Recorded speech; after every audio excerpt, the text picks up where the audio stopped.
We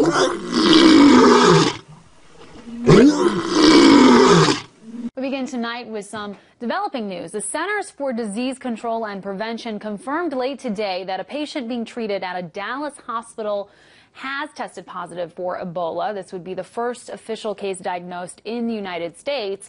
Now, in a press conference, CDC Director Dr. Tom Frieden said that the patient arrived in Texas from Liberia earlier this month. He also said the patient sought care last Friday and has been hospitalized in isolation since the weekend. That being said, the director remained fairly confident that the virus would not spread. Take a listen.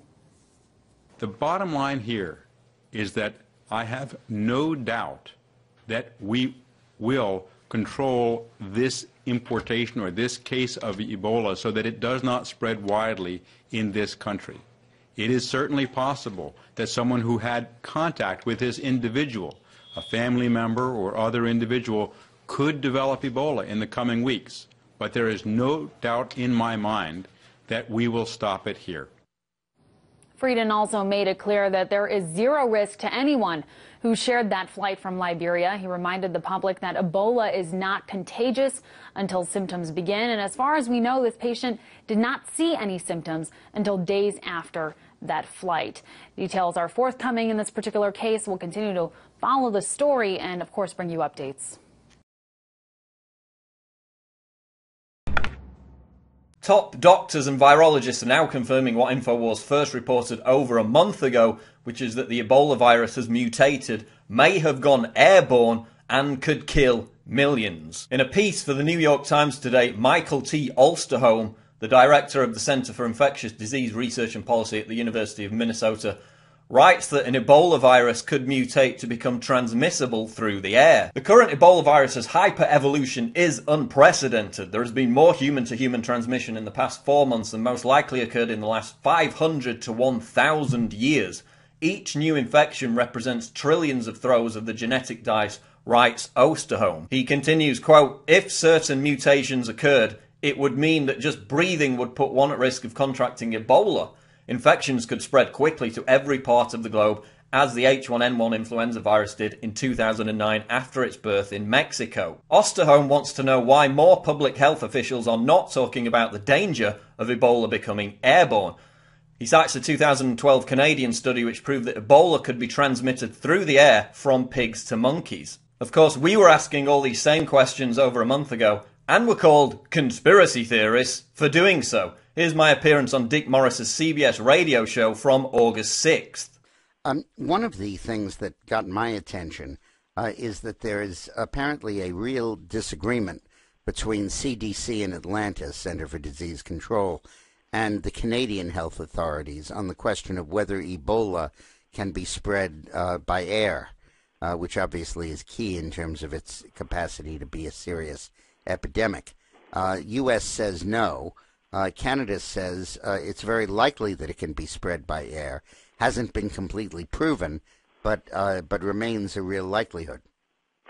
That's right. There was a study in 2012 by Canadian scientists who found that, at least to a limited degree, Ebola, this new strain of it, had gone airborne because they put monkeys and pigs in a pen separated by a barbed wire fence, so no actual physical contact.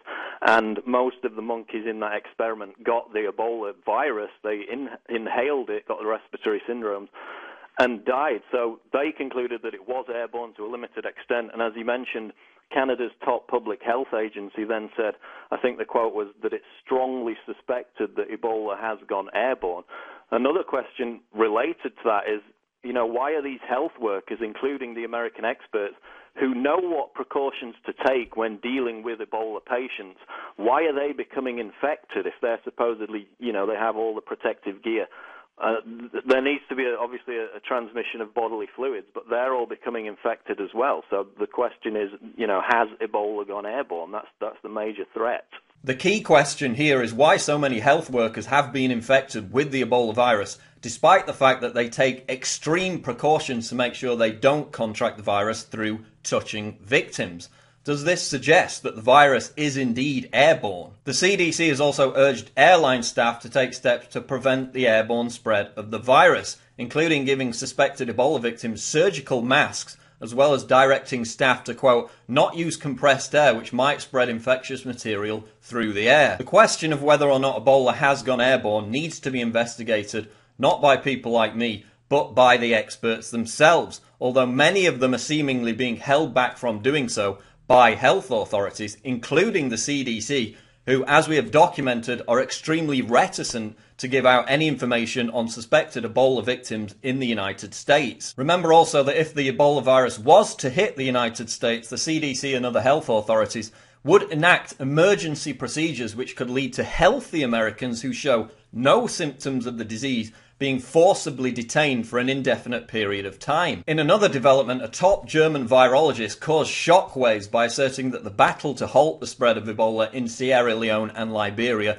is being lost and that 5 million people will die. Jonas Schmidt-Chanasit of the Bernard Nocht Institute for Tropical Medicine in Hamburg told Germany's Deutsche Welle that hope is all but lost for the inhabitants of Sierra Leone and Liberia, and that the virus will only, quote, burn itself out when it has infected the entire population of these two countries and killed 5 million people. However, in a strange turn of events, just hours after our report was published on these comments, Deutsche Welle changed the headline of their article and removed many of the virologist's statements from the piece, with no formal retraction. Whether this was part of a deliberate cover-up or merely an attempt to prevent panic is unknown, although again it underscores how nervous public health authorities and the media are in disseminating information about the Ebola virus. But again, top doctors, top virologists now indicating what we reported over a month ago, which is that the virus may be airborne and it could kill millions. Check out the other videos, subscribe to the channel. I'm Paul Joseph Watson reporting for Infowars.com.